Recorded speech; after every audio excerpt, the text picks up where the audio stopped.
Welcome back to my channel excel express. तो आज का हमारा चैप्टर है sectors of the Indian economy. बच्चों, क्या आपने आसपास कभी अपने नज़र दौड़ाया है उन लोगों पर जो कामकाजी हैं, या फिर यूँ कहिए कि जो लोग पैसा कमाते हैं उन पर?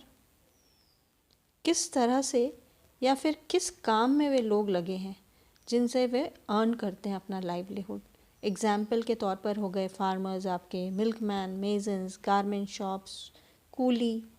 ठीक है, तो you can say that these people are engage in different kinds of activities for which they get money और earn money for their livelihood. तो लोग जो हैं डिफरेंट इकोनॉमिक एक्टिविटीज़ में लगे हुए हैं। कुछ गुड्स प्रोड्यूस करते हैं, कुछ सर्विसेज प्रोवाइड करते हैं। ठीक है ना। तो ये एक्टिविटीज़ हर क्षण हर पल हो रहा है। तो कैसे समझें इन एक्टिविटीज़ को? तो कुछ ग्रुप्स में इनको डिवाइड किया गया है। ठीक है, तो ये इकोनॉमिक एक्टिविटीज़ का टर्म समझ लेते हैं। Coming back to the term economic activities, जैसे कि मैंने अभी आप लोगों को बताया कि जो लोग जो हैं वो अपने लाइवलीहुड को अर्न करने के लिए डिफरेंट इकोनॉमिक एक्टिविटीज़ में लगे हुए हैं। तो इकोनॉमिक एक्टिविटीज़ है क्या? It is as simple as that the activities that help in earning money are termed as economic activities through which one earns money, या फिर ऐसे एक्टिविटीज़ जिससे हमें मनी या फिर पैसे मिलते हैं, उन्हें इकोनॉमिक एक्टिविटीज़ कहा जाता है। ठीक है ना, आ गया समझ में? तो अब ये इकोनॉमिक एक्टिविटीज़ जो हैं, how many types of economic activities are there और how are these economic activities classified, किस तरह से इनका क्लासिफिकेशन किया गया है। तो सबसे पहले समझते हैं इनको। पहला वाला जो है वो on the basis of nature है। अब नेचर के बेसिस पर इसको किस तरह से किया गया है। पहला हो गया प्राइमरी सेक्टर, दूसरा सेकेंडरी, और थर्ड जो है वो टर्शरी। फिर नेक्स्ट जो है on the basis of ownership. ठीक है, ओनरशिप के बेसिस पर दो हो गए, प्राइवेट और पब्लिक। आगे क्लासेस में आप जाएंगे तो और इसका क्लासिफिकेशन और भी है, लेकिन यहाँ पर मैं इन दोनों को ही आपको बता रही हूँ एनसीईआरटी के बुक के हिसाब से। ठीक है, जो आपके अभी की रिक्वायरमेंट है।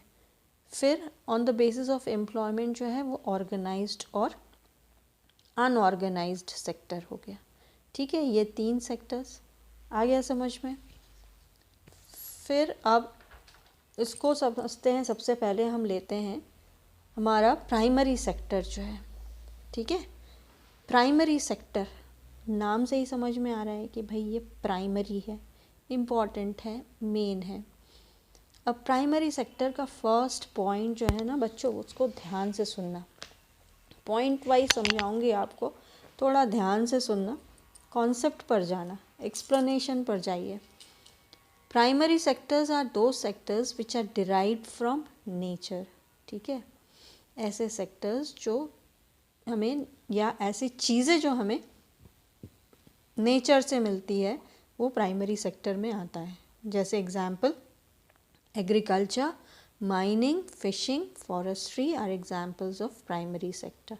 ठीक है, थर्ड जो हो गया, when we produce a good by exploiting natural resources, it is an activity of primary sector। जब कोई भी चीज़ को प्रोड्यूस किया जाता है, ठीक है, तो वो प्राइमरी सेक्टर में आता है। जैसे नेचुरल रिसोर्सेज को एक्सप्लॉइट किया। ठीक है, आगे एग्जांपल्स बता रहे हैं। फोर्थ पॉइंट आपका हो गया, primary sector forms the basis for all other product.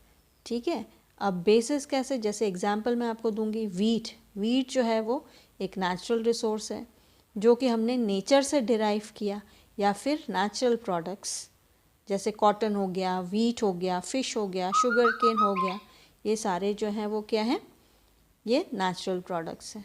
आया समझ में? It is also known as agriculture and related sectors. आया समझ में?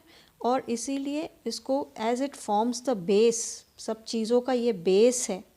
ठीक है, इसीलिए इसको प्राइमरी सेक्टर बोला जाता है। आया समझ में? अब आते हैं सेकेंडरी सेक्टर पर। सेकेंडरी सेक्टर में नेचुरल प्रोडक्ट्स आर चेंज्ड और transformed into other forms through manufacturing process.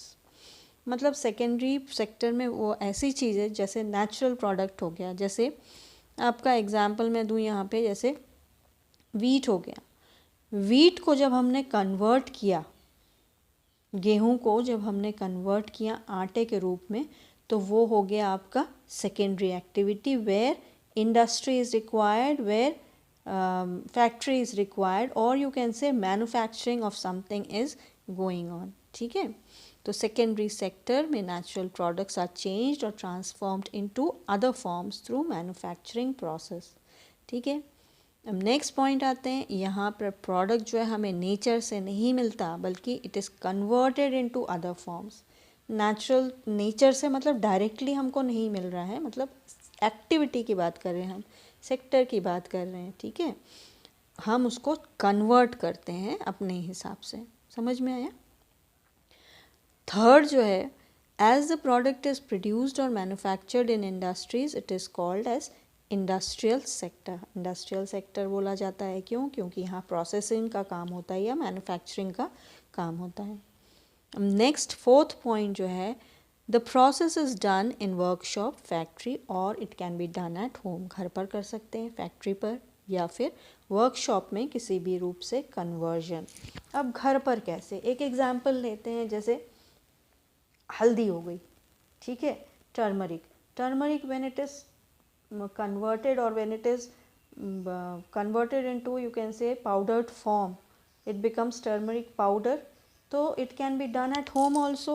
ठीक है, घर पर भी इसको किया जा सकता है, मिक्सर से, ग्राइंडर से उसको पाउडर फॉर्म बना लिया और उसका एक प्रोसेस हो गया कि वो प्रोडक्ट बन गया। ठीक है, और उसकी जो रॉ मटेरियल थे उससे हमने उसको कन्वर्ट किया ताकि हम उसको ईज़िली यूज़ कर सकें। ठीक है, अब clothes, sugar, jaggery are examples of secondary sector. Clothes जैसे कॉटन, इसका प्राइमरी सेक्टर में आ गया, जब उसको कन्वर्ट किया गया तो वो क्लोथ्स बन गया। अब शुगर केन जो है, उसको कन्वर्ट की, शुगर केन उगाया प्राइमरी सेक्टर में, अब जब उसको कन्वर्ट किया गया शुगर में या जैगरी में, गुड़ में, तो वो एग्जाम्पल हो गया आपका सेकेंडरी सेक्टर में। क्लियर? ठीक है, अब थर्ड पर आते हैं हम। प्राइमरी और सेकेंडरी सेक्टर के अलावा एक सेक्टर है जिसे हम टर्शियरी सेक्टर कहते हैं। ठीक है, अब फर्स्ट पॉइंट टर्शियरी सेक्टर का, ये sector helps in the development of the primary and the secondary sector. ये हेल्प करता है प्राइमरी सेक्टर और सेकेंडरी सेक्टर को। वो कैसे, मैं आपको एग्जांपल दे के बताऊँगी। अब सेकेंड पॉइंट इसका हो गया। अब इसको ऐसे समझते हैं कि जैसे प्राइमरी सेक्टर को हमने डिराइव किया वीट। ठीक है, वीट जो है वो प्राइमरी सेक्टर से हमें मिल गया। फिर सेकेंडरी सेक्टर में wheat is converted into flower. ठीक है, फॉर मेकिंग वेरियस थिंग्स, आटा। ठीक है, not FLOWER but FLOUR, for making various things like biscuits. ठीक है, अब बिस्किट तैयार हो गया हमारा। अब बिस्किट जो है तैयार होके कहाँ पर आया हमारा, सेकेंडरी सेक्टर में। ठीक है, अब बिस्किट तैयार हो गया बन के, तो इसको वहीं तो रख नहीं सकते हैं ना, या अदरवाइज प्रोडक्शन या फिर मैन्युफैक्चरिंग का पर्पस नहीं सॉल्व होगा, तो it has to be transported it to some other place, तो it requires market place to be sold off. फिर ट्रांसपोर्टेशन की भी ज़रूरत पड़ेगी, कम्युनिकेशन की भी रिक्वायरमेंट होगी, स्टोरेज की ज़रूरत पड़ेगी, गोडाउन्स की ज़रूरत पड़ेगी। ठीक है, इसलिए ये सर्विस सेक्टर में आता है, जहाँ पर सर्विस दिया जाता है। समझ आ रहा है? अब नेक्स्ट पॉइंट जो है, as after the production process is over, उसको सेल करना भी ज़रूरी होता है प्रोडक्शन का, अदरवाइज़ मतलब क्या आएगा। तो ये थर्ड जो एक्टिविटी है या थर्ड सेक्टर जो है वो बेसिकली सर्विस प्रोवाइड करने का काम करते हैं। ठीक है, जिनके लिए वेरियस सर्विसेज की ज़रूरत होगी ताकि ये आइडियल या ऐसे ही ना पड़े रहे या ख़राब ना हो जाए, इसीलिए सर्विस सेक्टर में इसे इंक्लूड किया जाता है। क्लियर? अब इसके एग्जाम्पल्स ले लो, जैसे टीचर्स हो गए, डॉक्टर्स हो गए, लॉयर्स हो गए, ये लोग भी सर्विस प्रोवाइड करते हैं, इसलिए ये सर्विस सेक्टर या फिर टर्शियरी सेक्टर में आते हैं। बेसिकली टर्शरी सेक्टर का काम जो होता है वो सर्विस सेक्टर काम ये होता है कि वो सर्विस प्रोवाइड करे और बेसिकली हेल्प करे प्राइमरी सेक्टर को और सेकेंडरी सेक्टर को। ठीक है, आया समझ में? जैसे मैंने अब एग्जांपल दिया वीट के बाद उसको मैन्युफैक्चर किया गया आटे में, फ्लावर में, और फिर थर्ड उसको बिस्किट में कन्वर्ट किया। कन्वर्ट करने के बाद फिर उसको किस तरह से यहाँ वहाँ भेजा गया, उसके लिए डिफरेंट सोर्स ऑफ एक्टिविटीज़ लगी, सर्विसेज की रिक्वायरमेंट हुई। तो इस तरह से पूरा चैनल जो है वो बना हुआ है। आया समझ में? तो थर्ड सेक्टर जो है वो बेसिकली सर्विस प्रोवाइड करने का काम करते हैं, इसीलिए ये सर्विस सेक्टर कहलाता है या फिर टर्शरी सेक्टर। समझ में आया? फिफ्थ पॉइंट जो है ये डायरेक्टली मैन्युफैक्चरिंग में हेल्प नहीं करते बल्कि ये सर्विस में इन्वॉल्व होते हैं। ठीक है, सर्विस मतलब बेसिकली हेल्प करना दूसरे सेक्टर्स को ताकि ये आगे बढ़ सके। ठीक है, आ गया समझ? तो ये तो हमने बात करी 3 सेक्टर्स की, प्राइमरी सेक्टर, सेकेंडरी सेक्टर और टर्शरी सेक्टर या सर्विस सेक्टर। क्लियर? तो आज के लिए बच्चों ज्ञान इतना ही। अब मिलते हैं अगले वीडियो में अगले टॉपिक के साथ। तब तक बने रहिए एक्सेल एक्सप्रेस के साथ। Happy learning.